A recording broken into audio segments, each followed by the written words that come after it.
आप देख रहे हैं अपना बिहार और आपके साथ मैं हूं विवेक। खबर पटना के बिहटा से है, जहां खनन पदाधिकारी पर हमला मामले में पकड़े गए ग्रामीणों के परिजनों ने बिहटा थाने का घेराव कर दिया और हंगामा कर रहे लोगों का कहना है कि पुलिस निर्दोष लोगों को पकड़ कर लाई है। कल परेव में खनन पदाधिकारी और खनन इंस्पेक्टर पर बालू माफियाओं के लोगों ने हमला किया था और इस मामले में अब तक 45 लोगों को गिरफ्तार किया जा चुका है। 3 अलग अलग एफआईआर में 12 नामजद और 40 अज्ञात के खिलाफ मामला दर्ज करा दिया गया है।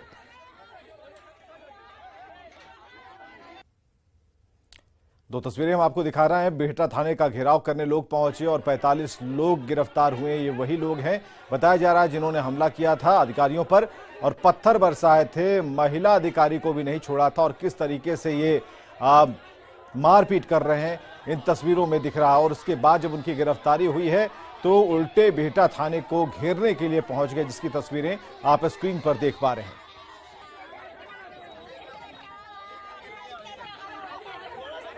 अवैध खनन हो रहा है और परिवहन हो रहा है, उसके खिलाफ छापेमारी और ट्रक पर ओवरलोड जो बालू था उसको जब्ती करने की कार्रवाई की जा रही थी। तो कुछ ट्रकों को चिन्हित किया गया और कुछ को जब्त करके लाया जा रहा था। उसी दौरान जो अवैध बालू का खनन और परिवहन करने वाले लोग हैं वो काफ़ी उत्तेजित होकर के मैंने पथराव वगैरह किए और लोगों को मारपीट कर थोड़ा जख्मी किए हैं। जो जिला खनन पदाधिकारी हैं उनके साथ जो महिला खनन पदाधिकारी थी, बेसिकली उनके साथ कुछ घटना घटी, तो उसके बाद जो इस पर कांड दर्ज हुआ है। बिहटा में थाने का घेराव और ग्रामीणों के भारी बवाल के बीच गिरफ्तार सभी 45 लोगों को पुलिस ने जेल भेज दिया और इस दौरान भारी सुरक्षा व्यवस्था की गई थी। इन सब पर कल खनन पदाधिकारियों को दौड़ाकर पिटाई में शामिल होने का आरोप है। गिरफ्तार लोगों को छोड़ने के लिए ग्रामीण भारी दबाव बना रहे थे, थाने का घेराव कर हंगामा कर रहे थे और ग्रामीणों का कहना है कि पकड़े गए लोग निर्दोष हैं। जिन्होंने हमला किया था उन्हें पुलिस गिरफ्तार करने में नाकाम है।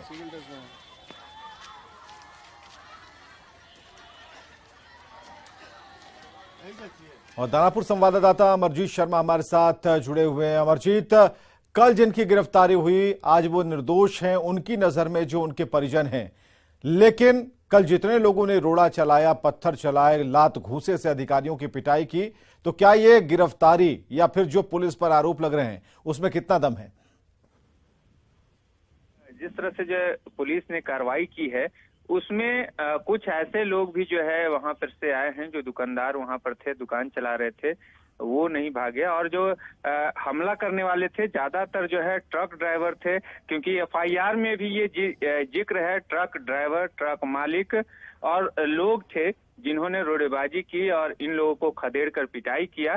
ये एफआईआर में भी जिक्र है। लेकिन जो परिजन हैं उनका कहना है कि जो हम वहां दुकान चला रहे थे वो गिरफ्तार हुए हैं और उस मामले में गिरफ्तारी हुई है जिसमें रोड़ेबाजी हुई थी। तो इसी वजह से परिजन कह रहे हैं कि निर्दोष हैं और इसी वजह से घेराव भी किया गया थाने का। क्या मामला शांत हो पाया है? पुलिस ने मामला शांत कराया है? जी देखिए, परिजनों को समझाने की कोशिश की जा रही है, लेकिन अभी तक परिजन जो है पूरी तरह से समझने को तैयार नहीं है।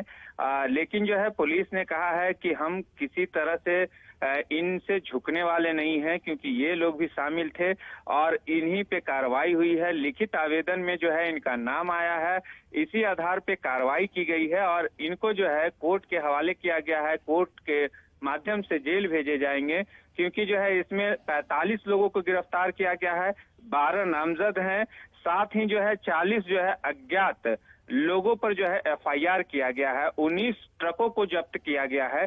तो ये सारा मामला जो है परेव में जो घटना घटित हुई थी, खनन पदाधिकारी की पिटाई और इंस्पेक्टर की पिटाई हुई थी, जो महिला इंस्पेक्टर थी उन दोनों की पिटाई हुई थी, इसी मामले में कार्रवाई हुई है। और थाना अध्यक्ष प्रमोद कुमार का कहना है कि ये लोग जो है उसमें रोकने की कोशिश कर रहे हैं, लेकिन जो है पुलिस अपनी कानूनी प्रक्रिया करेगी, कानूनी कार्रवाई करेगी और उसके बीच में कोई भी खलल बर्दाश्त नहीं किया जाएगा। बहुत बहुत शुक्रिया अमरजीत तमाम जानकारियों के लिए।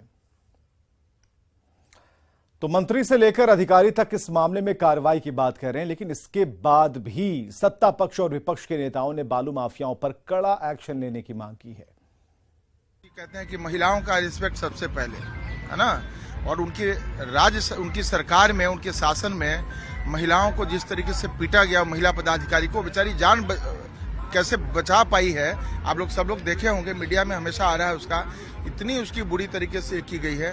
पूरे बिहार में जंगल राज कायम हो गया है, जंगल राज 2।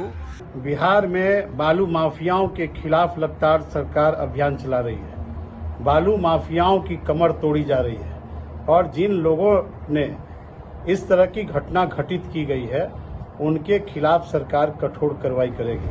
जो मामले बेटा में कल सामने आए हैं उस मामले पर सरकार गंभीर है और सरकार हर स्तर पर प्रशासन को निर्देशित किया है कि जो भी इस मामले में लिप्त है उनको चिन्हित किया जाए और उन पर कार्रवाई की जाए। कल की भोजपुर की घटना कोई मामूली घटना नहीं है। कल भोजपुर में बालू माफिया ने सिर्फ प्रशासन और अधिकारी पे हाथ नहीं उठाया, बल्कि उन्होंने कल सरकार के इकबाल पे हाथ उठाने की जरूरत कर ली है। अब प्रशासन, शासन और माननीय मुख्यमंत्री जी को इस घटना का संज्ञान लेना ही होगा।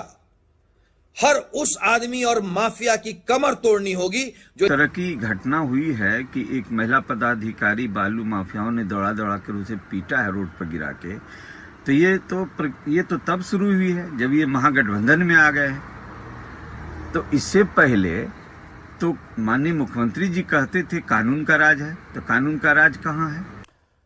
और जमुई से बड़ी खबर, जहां बेखौफ अपराधियों ने तांडव मचाया है। अपराधी एसबीआई की चुकाई शाखा से 16 लाख रुपए लूटकर फरार हो गए। बैंक खुलते ही 5 की संख्या में अपराधी घुसे और हथियारबंद अपराधियों ने 3,75,000 कैश और करीब 12 लाख के सोने की लूट की है। लूट के दौरान अपराधियों ने हथियार का भय दिखाकर सबको बंधक बना लिया। फिर लॉकर को खोलकर अपराधी कैश और सोना लूटकर आराम से चलते बने। पुलिस मौके पर पहुंचकर मामले की तहकीकात में जुट गई है। वहीं बैंक लूट की इस वारदात से कई सवाल खड़े हो रहे हैं। 9:40 के आसपास हम लोग आए, डीएम सर और डीएम सर ने गेट खोला। गेट खोलने के बाद जैसे इन किए हम भी इन किए और उतने देर में दौड़ के आया वो सब। हम लोग को गेट बंद करने भी नहीं दिया और सबको पिस्टल सटा दिया, मशीन गन पर 5 सटा दिया और उसके बाद मोबाइल करके खींचते हुए आगे घर बैठा। उसके बाद जितने भी कस्टमर आते गए किसी को मारा उड़ा नहीं, उस समय सबको अंदर लिया, बैठाया। बैठाने के बाद मोबाइल लिया, मोबाइल को नहीं दे रहा था उसको कितना स्टार्ट कर दिया। हम लोग आए सर स्कूल में तो देखे अचानक पूरा मारने लगा, उधर ले जाके दबा के पूरा ले जाके उधर बैठा। हम लोग कुछ कर नहीं पाए, मोबाइल में छीन लिया। क्या क्या सामान लूट लेगा? और पूरा राइफल से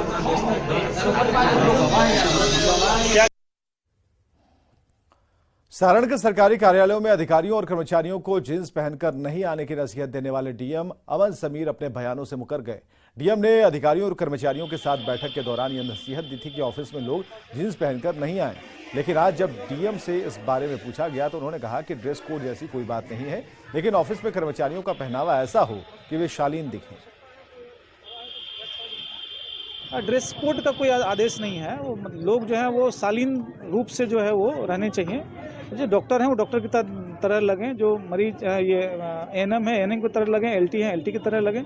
मतलब उनका जो है वो आईडी कार्ड दिया गया हो, आईडी कार्ड पहने। वो देखने से पता चले कि नहीं ये मरीज नहीं है, वो हॉस्पिटल के स्टाफ हैं। बस वो अंतर पता चलना चाहिए। जींस नहीं पहनने का भी निर्देश दिया गया? नहीं, ऐसा कुछ नहीं है। जीन्स के संबंध में है कि शालीन लगने चाहिए, ठीक है। ये नहीं कि ऑफिस आ रहे हो तो ऑफिस तरह लगनी चाहिए, ठीक है।